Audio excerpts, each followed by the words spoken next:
Many thanks for spending time with me today, Jan. I would like to talk to you about data and the data economy of the future.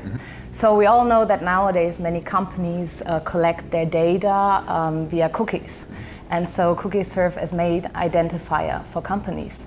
And it works pretty well still, as it is an open standard, and companies are just free to do it. But how do you think this will change with the upcoming ePrivacy regulation? How will the relevance of cookies change for companies?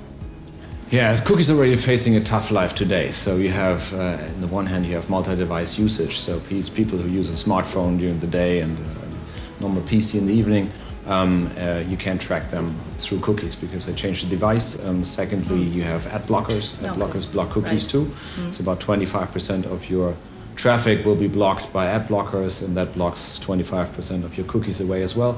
And more and more browsers start to block cookies as well. So Safari started last year.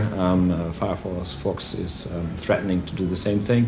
So should they all follow this example, the cookies will be dead even before the ePrivacy regulation becomes into practice. There'll be probably only a few cookies left to kill for ePrivacy.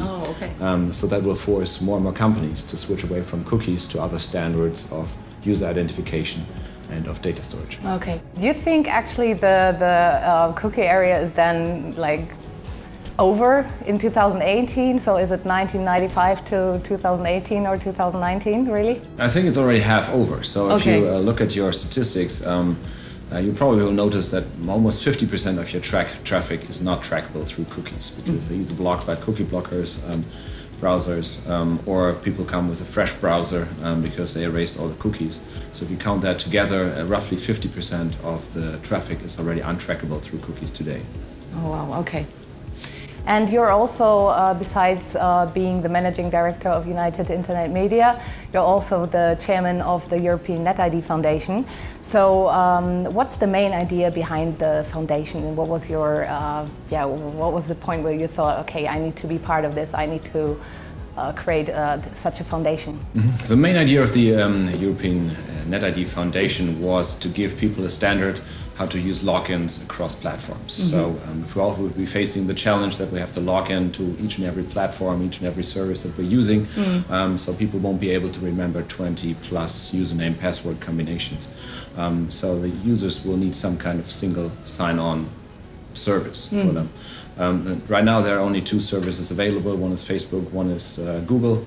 And we want to give the market and the users an alternative to that. That's the general idea behind the netID. So the netID is using existing registrations that you already have with web.de, GMX, or with Maxdome, with ProSieben, Sat1 Media, with RTL, or any other company that's joining the network. You can use your already existing account or to log into new accounts that you want to create with one click.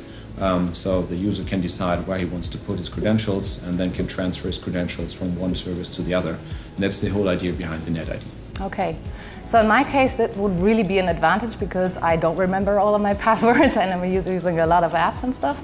But do you think the majority of, let's say, Germans or European users are educated enough to know that they're not only, that it's, for them, it's so easy to log in with Facebook, for example, because I guess almost everyone has an account. So do you plan some kind of education around that as well, or do you think the users are educated about data usage? Yeah, we'll have to spend a lot on communication and explaining the standard. So to our advantage, Facebook and Google is not as commonly used as in the US to log in. So that's the one advantage. Secondly, Facebook is not as hip as it used to be back in the day. So first people start to give up their Facebook account. So my expectation would be that they have a tougher life to really push their single sign-on standards through. So that's the one thing. But on the other hand, of course, you need to educate people and explain to them what the advantages are of using the same credentials for multi-services, so that you can use in one account and really secure one secure password that really has more than 8 letters and has a number of capital letters and so on and so forth, and is really safe, as opposed to using weak passwords over and over again and then being surprised that your accounts gets hacked. Yes, right. Could you tell us a little bit about the formation of your foundation? So where did you start? Where are you now? Are you only located in Germany? You only have German partners, or are you already spread internationally? Yeah, so the idea was born together with the two largest media players in Germany, so the private TV companies RTL and Sat.1 Media. We had the idea that we want to give the user a chance to somehow keep track of their data. Right? So all services will demand more and more data, and will need that data in order to have personalized services to them. So we're now living in an age where unpersonalized services don't really have a chance. So take Facebook, for example. No Facebook feed is like the other, and that's the big power of Facebook, that you can really target it down to one person, and the media is targeted to one person, the advertising is targeted exactly to your needs, and of course other media players like us need to pick up with that. So that was the general idea, so we said as a foundation, we picked a foundation as a legal form, because we want to be very open to the whole industry, and that turned out to be a very good decision, because we have now already over 60 partners on board, what's probably very important to keep in mind is that the foundation is not storing any data. So it's just more or less the infrastructure, giving the infrastructure to the industry, for the account providers as well as for the relying parties to use that standard in order to connect users and services and give the user the opportunity to use your account on multi-platforms and form an ecosystem for the industry. That's the idea that we are trying to implement with netID. Okay. And so for a shop or publisher, what would you tell them? Why should they implement the standard? What's their netID standard? What's their advantage? And for most shops, if you look at the average German shop, they don't even force their users to create an account, so they just want to have a quick checkout pass where you don't have to create an account and just have a one-time purchase. But we see this being pushed away more and more, so people are trying to encourage their people to create an account because they know that they have the email address. In the engagement process to regain the customer, it is very important for them to have login customers. And of course, if you want to welcome the customer the next time he shops for something, we want to give him a personalized start page and really start with the products that are interesting for you. And that's the power that Amazon is having right now, because they have all your purchase history and can correctly recommend new goods to you on the start page, while other stores who left out the opportunity of creating login users will have to guess what you want. Right? So that's the one big trend we see, that people trying to push users to log in.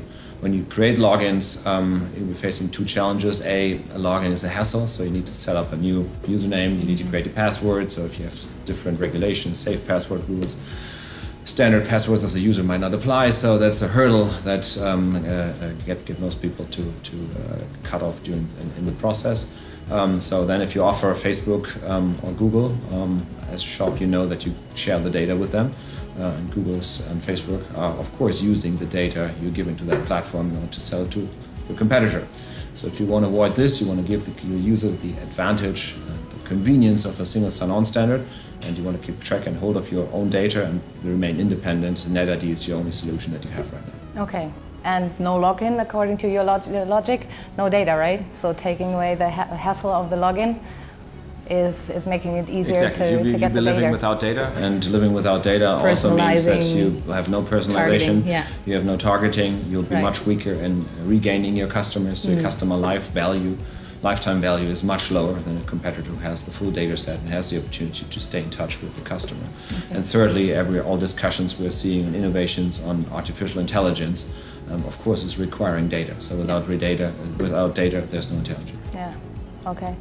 And I don't know if you acquired major companies up till now, or if you also have smaller companies as partners and shops and publishers. Is it possible to implement the standard for smaller companies as well, or does it require a lot of technical resources? No, absolutely. We're open, explicitly open to all sizes of business. So we have members, multi-billion stock market listed partners. We also have small, medium enterprises on our partner list. The implementation of the standard is very easy. So it's following the OpenID Connect standard. So if you have implemented some social login already, it just takes you 1 or 2 days to connect to netID. And if you first need to implement that standard, it depends on your infrastructure you're using, but as most mid-sized small shops will be using standard platforms. Those standard platforms already come with an OpenID Connect interface. So the effort you have to take to support that standards are really very low. Okay, so it's open, it's neutral, it's free for everyone to use. And it's European. And it's European, right. Okay, yeah, it looks like we have interesting times ahead of us, and I'm personally really keen on following the status of the project, mostly because I don't like to remember too many passwords myself.